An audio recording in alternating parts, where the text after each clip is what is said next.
3 points d'écart seulement entre Angers 14e et Reims 13e. Les Angevins en cas de succès pourraient donc rejoindre les Rémois au classement.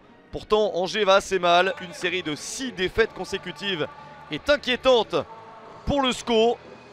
Pereira Lage, Fulgini, Bouffal et Mohamed Ali Chaud sont titulaires devant Mangani et Bentaleb au milieu.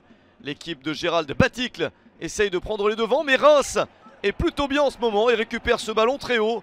Première possibilité pour les visiteurs, un ballon dans la surface. Ça combine plutôt bien pour trouver une solution. La reprise de la tête, c'est relâché par Petkovic et la deuxième chance est manquée également. Grosse première opportunité en faveur du Stade de Reims. Reims qui se déplace avec Conan, Flips, Donis, Kebal et Zenelli. La deuxième chance est la bonne. Faute de main terrible de Petkovic, le gardien de but du SCO laisse échapper le ballon. 1-0 grâce à Alexis Flips à la 24e minute.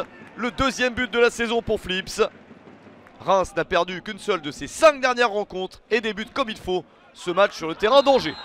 Attention tout de même à cette intervention, l'arbitre est obligé de siffler. Le geste n'est pas adéquat et carton rouge sorti contre Anastasios Donis. Le joueur grec est exclu à la 34e minute. Le match pourrait se compliquer pour Reims et pourtant à 10, les Rémois trouvent des solutions avec Conan. Le tir de Conan, c'est sur le poteau. Grosse opportunité pour l'international ivoirien. Et Reims était tout proche du 2-0. 1-0 pour Reims à la mi-temps. Les visiteurs font ce qu'il faut. Ils essayent de rendre à Angers ce qu'ils avaient subi lors du premier match de la saison entre les deux clubs, puisqu'Angers avait gagné 2-1 sur le terrain de Reims.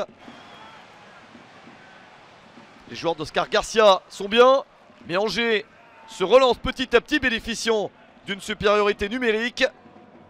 La possibilité sur ce centre, le ballon n'est pas bien repoussé. La remise vers le but, la barre transversale pour empêcher ce ballon d'entrer dans le but. Le geste de Fulgini, sans doute un centre, mais ça aurait pu faire but.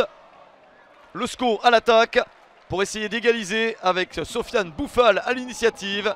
Il change de côté. L'action se développe jusqu'à cette frappe.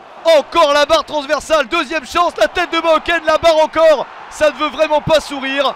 Une double, presque une triple occasion pour Angers, mais ça n'est pas passé. Le tir de Baptista Mendy, puis Baoken impliqué sur cette action, mais le ballon n'a pas franchi la ligne.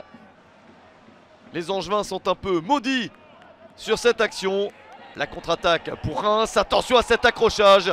La grosse faute de Vincent Manceau, c'est vu par l'arbitre, exclusion du joueur angevin.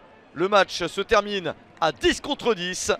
Et dans ce contexte, Angers ne parvient pas à égaliser. 7e défaite consécutive pour Angers. Victoire de Reims 1-0.